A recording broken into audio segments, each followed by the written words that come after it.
अस्सलाम वालेकुम साइटेरियंस, मैं हारिस अज़मी प्रोफेशनल एस्ट्रोलॉजर आपकी खिदमत में हाजिर हूँ इस हफ्ते की एस्ट्रोलॉजिकल रिसर्चेस के साथ। 8 तारीख से 14 तारीख तक जो प्लानिटरी एक्शंस आपके मामलाते ज़िंदगी में गोल्डन सीजन प्रोड्यूस कर सकते हैं, उनका कुछ तज़किरा इस वीडियो में करूँगा। लेकिन इस वीडियो को चांद ग्रहण के बाद वाले 7 दिन में क्या इश्यूज़ आपके साथ हो सकते हैं उसका भी थोड़ा सा जिक्र करूँगा। मामला ये है कि मार्स नाम का एक प्लैनेट जो आपके लिए आपकी इनर सोल, आपकी कंपटीशन एबिलिटी, आपके अंदर ट्रेंड सेटिंग स्किल्स प्रोड्यूस करता है, वो इस वक्त 11th एंगल पर है। तो तमाम वो ज़िंदगी की चेंजेस जो सेजिटेरियंस इंडिविजुअली लाना चाहते थे और नहीं ला पा रहे थे, अब कंबाइन एफर्ट से वो 8 सितंबर से 14 सितंबर के दरमियान अगर बेस बनाएं तो कामयाब हो सकते हैं। पार्टनरशिप या फिर कंबाइन एफर्ट्स लाइक अपने कोवर्कर्स के साथ मिलकर, अपने हम ख्याल लोगों के साथ मिलकर आप कामयाब हो सकते हैं।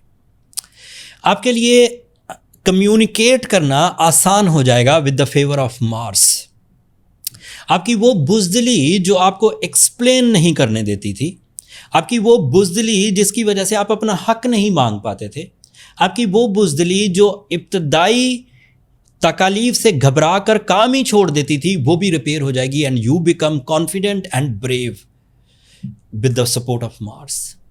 एंड साथ ही आपके लिए सूरज 10th एंगल पर है, मरकरी 10th एंगल पर है। Sagittarian, this is a big news being astrologer. मेरे पास जो कैरियर से रिलेटेड सबसे बड़ी खबर है इस पूरे साल में, वो मरकरी और सूरज का आपके 10th एंगल पर इकट्ठा होना है। मरकरी आपके 10th एंगल का ही रिप्रेजेंटेटिव है। एस्ट्रोलॉजिकली जब कोई प्लैनेट अपने ज़ाती जिस घर को वो रिप्रेजेंट करता है उसी घर में आ जाए तो maximum friendly and high and fuel produce करता है। अगर अकेला होता तो सोर्स ऑफ इनकम बढ़ते, आपकी जो नॉलेज थी वही आपकी ज़रिया माश की वजह बन जाती, आपके जो नॉलेज थी वही आपकी शोहरत की वजह बन जाती, आपकी जो नॉलेज थी वही आपके कारोबार को इन्हेंस कर देती, एक दूसरी जगह या एक से ज़्यादा सोर्स ऑफ इनकम, मल्टीटास्किंग। लेकिन वो अकेला इतना ताकतवर होने के बावजूद सूरज भी उसके साथ आ गया तो पेशंगोई और बड़ी हो गई। आपके पास करेज भी होगी, रिस्क टेकिंग एबिलिटीज़ भी होगी, ट्रेंड सेटिंग्स एबिलिटी भी होगी, मल्टीटास्किंग एबिलिटीज़ भी होंगी। ये रब ताला का एक बड़ा करम है। आप इकट्ठा नहीं कर सकते इन दोनों को, ना ही आपका ज़ोर है और ना ही आपके पास कोई ऐसा प्लान या कोई ऐसे सोर्सेस हैं।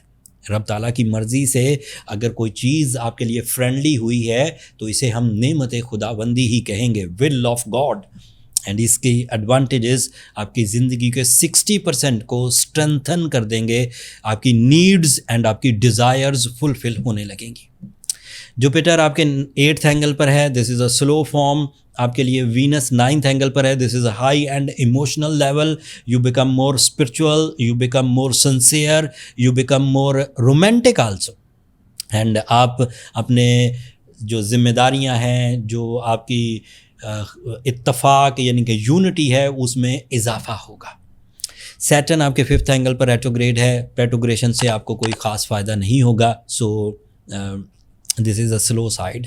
सो आपके लिए इस वक्त 2 प्लैनेट कमज़ोर हालत में हैं। एक आपका ruling planet that is Jupiter in 8th angle, that is little bit slow, and Saturn आपके लिए रेट्रोग्रेड है, दैट इज़ स्लो। अदरवाइज सारे ही प्लैनेट अच्छे हैं। चांद ग्रहण का असर क्या होगा? चांद ग्रहण आपके कंफर्ट जोन को हिट करेगा। आप जिन चीज़ों में पीसफुल हैं, जिन चीज़ों में आपके पास प्लान ऑफ एक्शंस हैं, जिन चीज़ों में आपके पास एक आसाइश है, उसमें उलझन पैदा होगी। एंड वो उलझन आपके जो सुकून और सुख है उसको इरिटेट कर सकती है। लेकिन ये इरिटेशन क्योंकि एक इवेंट की वजह है, इसलिए इसका असर 7, 8, 10 दिन रहेगा, इससे ज़्यादा नहीं। मेरे पहले बयान करने का, चांद ग्रहण से भी पहले बयान करने की वजह यह है कि चांद ग्रहण के बाद जो असरात आते हैं उन पर असल नज़र रखनी होती है। इवेंट तो गुजर ही जाएगा कैसे जैसे कैसे। सो अपने आप को कंफर्ट जोन में रखने के लिए एक्स्ट्रा अटेंशंस एक्स्ट्रा तवज्जो दीजिए कि आपको कहाँ कहाँ से सेंसिटिविटीज़ का सामना हो सकता है।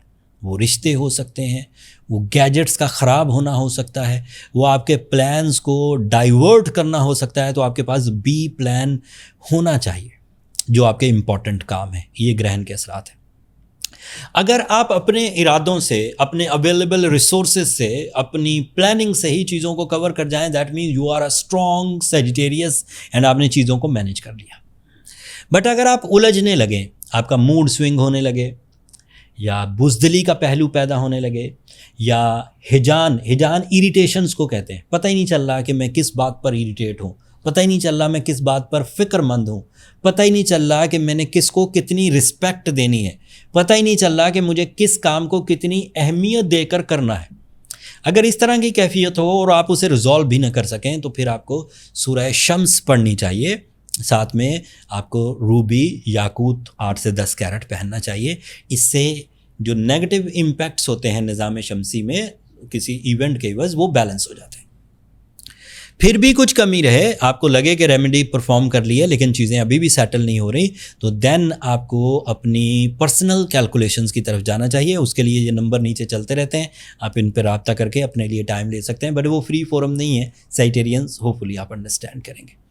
अगले हफ्तों में ये जो ग्रहण, चांद का ग्रहण हुआ है, फिर 15 दिन बाद सूरज का ग्रहण होगा, इनमें आपकी ये जो कंफर्ट जोन है यही ऑन स्टेक होगा।